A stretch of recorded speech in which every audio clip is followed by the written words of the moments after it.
Assalamualaikum warahmatullahi wabarakatuh. Berjumpa kembali dengan saya, Ibu Urosayekti, pada pembelajaran kimia. Pembahasan kali ini adalah tentang konsep dasar perubahan entalpi.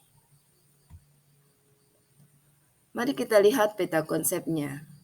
Pada pembelajaran kali ini kita akan mempelajari tentang pengertian energi dan kalor dan pengertian sistem dan lingkungan.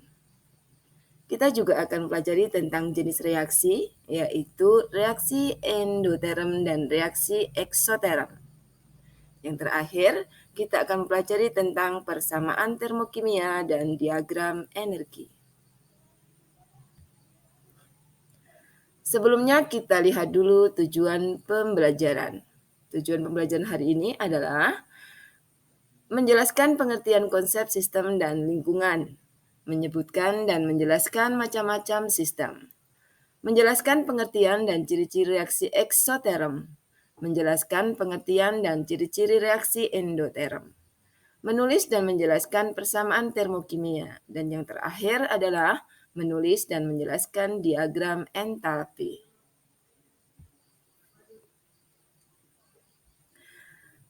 Amati gambar berikut ini. Apa yang bisa kalian katakan dengan gambar tersebut?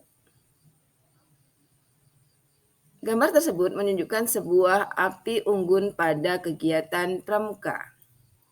Api unggun akan menyebarkan panas ke lingkungan sekitarnya, sehingga lingkungan sekitar akan menjadi lebih hangat.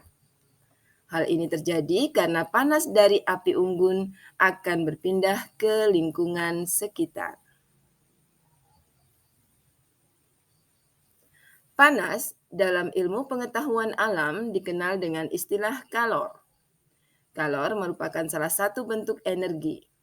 Kalor dapat dideteksi dengan menggunakan indikator suhu SAT.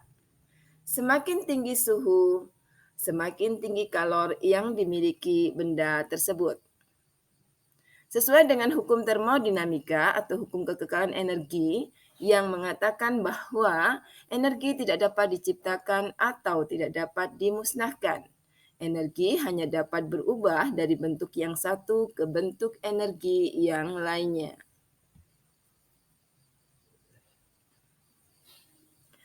Total energi yang dimiliki oleh suatu benda disebut dengan energi dalam.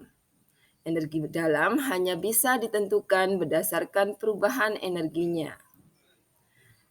Perubahan energi dalam dinotasikan sebagai delta E sama dengan Q plus W, di mana Q sama dengan jumlah kalor sistem dan W sama dengan kerja.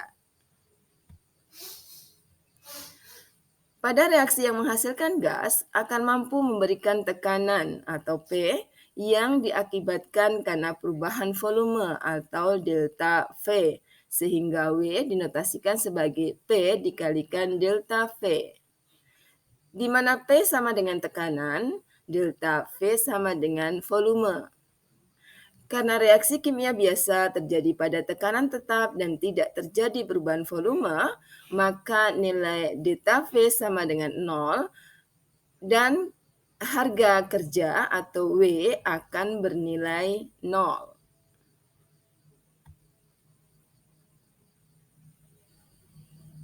Delta E sama dengan Q.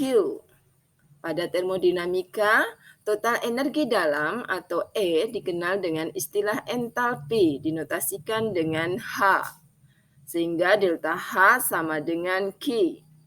Besarnya perubahan entalpi berarti selisih antara entalpi akhir dan entalpi awal. Secara matematis dapat dituliskan besarnya delta H sama dengan H akhir dikurangi H awal. Entalpi akhir dikurangi entalpi awal.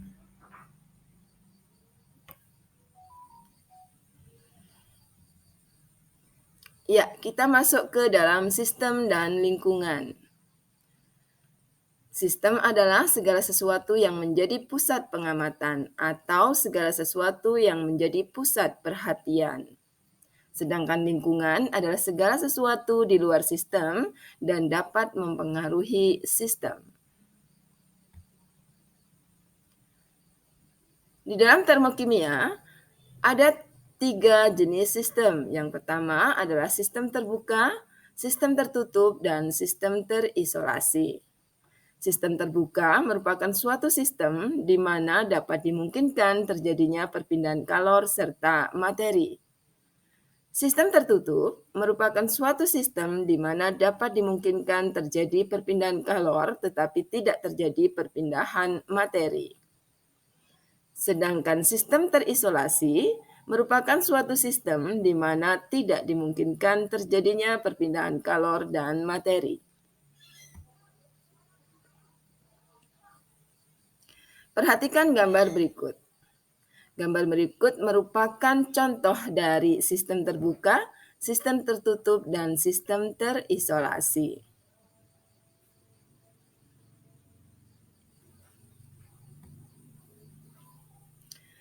Sesuai dengan hukum termodinamika, perpindahan kalor secara spontan terjadi pada benda yang memiliki perbedaan suhu. Dalam termokimia, hanya ada 2 kemungkinan perbedaan suhu, yaitu suhu sistem lebih tinggi dari suhu lingkungan atau suhu sistem lebih rendah dari suhu lingkungan. Berdasarkan perubahan energi, reaksi dibedakan menjadi 2, yaitu reaksi eksoterm dan reaksi endoterm. Reaksi eksoterm terjadi jika kalor keluar menuju lingkungan. Sedangkan endoterm jika kalor masuk menuju sistem. Mari kita lihat untuk eksoterm dan reaksi endoterm. Reaksi eksoterm. Pada keadaan di mana suhu sistem lebih tinggi, maka akan terjadi aliran kalor dari sistem menuju lingkungan, seperti yang ditunjukkan pada tanda panah pada gambar. Dengan kata lain, kalor akan keluar menuju lingkungan. Hal ini dikenal dengan proses eksoterm. Mari kita perhatikan gambar yang berada di Perhatikan gambar tersebut. Sistem mempunyai suhu 55 derajat Celcius, sedangkan lingkungan bersuhu 27 derajat Celcius. Dari sini kita lihat bahwa suhu sistem lebih tinggi daripada suhu lingkungan, sehingga sistem akan mengeluarkan energi menuju ke lingkungan. Ciri-ciri reaksi eksoterm. Ciri yang pertama adalah terjadinya aliran kalor dari sistem menuju lingkungan. Yang kedua, entalpi akhir reaksi lebih kecil dibandingkan entalpi awal. Pada reaksi eksoterm mengalami kenaikan suhu. Karena entalpi akhir lebih kecil daripada entalpi awal, maka delta H-nya akan bernilai negatif atau lebih kecil daripada 0.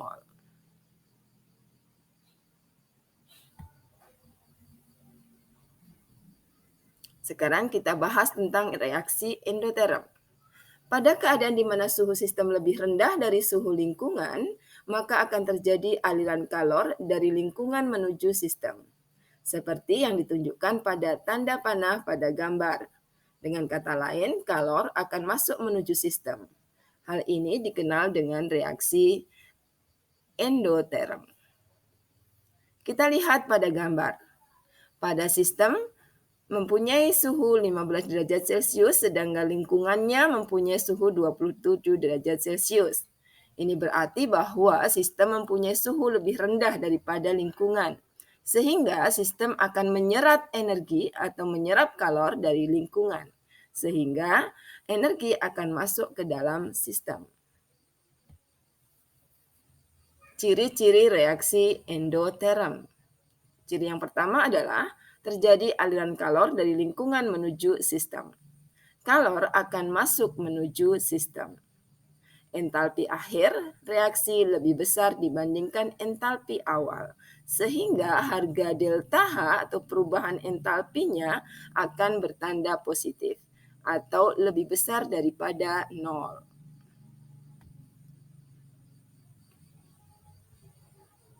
Ya, kita masuk pada persamaan termokimia.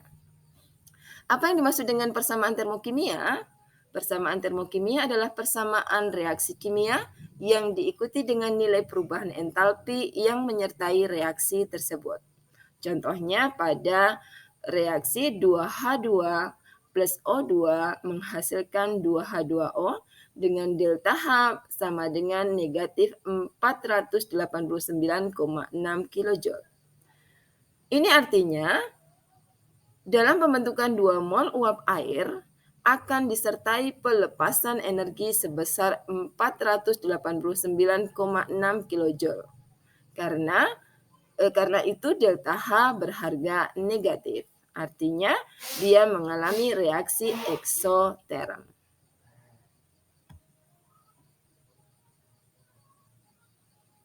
Pada persamaan termokimia, perubahan arah reaksi akan merubah pula tanda nilai perubahan entalpinya.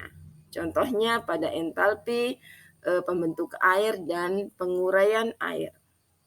Pada pembentukan air, maka delta H-nya akan bernilai negatif. Kalau reaksi tersebut dibalik, yaitu pada penguraian air, maka delta H-nya akan bernilai positif. Sehingga bisa disimpulkan bahwa pada pembentukan air mengalami reaksi eksoterm, sedangkan pada penguraian air mengalami reaksi endoterm. Yang terakhir kita bahas tentang diagram tingkat energi. Diagram tingkat energi pada pencairan es. Ya. Pada pencairan es atau peristiwa mencair, maka delta H yang dibutuhkan adalah positif 6,01 kJ. Artinya ini bahwa delta H bersifat bertanda positif, sehingga reaksinya merupakan reaksi endoterm. Kebalikannya pada reaksi pembekuan air. Pada pembekuan air maka delta H-nya bernilai negatif. Sehingga dikatakan reaksinya berlangsung secara eksoterm atau sistem mengeluarkan kalor. Demikianlah pembahasan tentang termokimia untuk hari ini. Terima kasih atas perhatiannya. Berjumpa kembali di materi yang lainnya. Wassalamualaikum warahmatullahi wabarakatuh.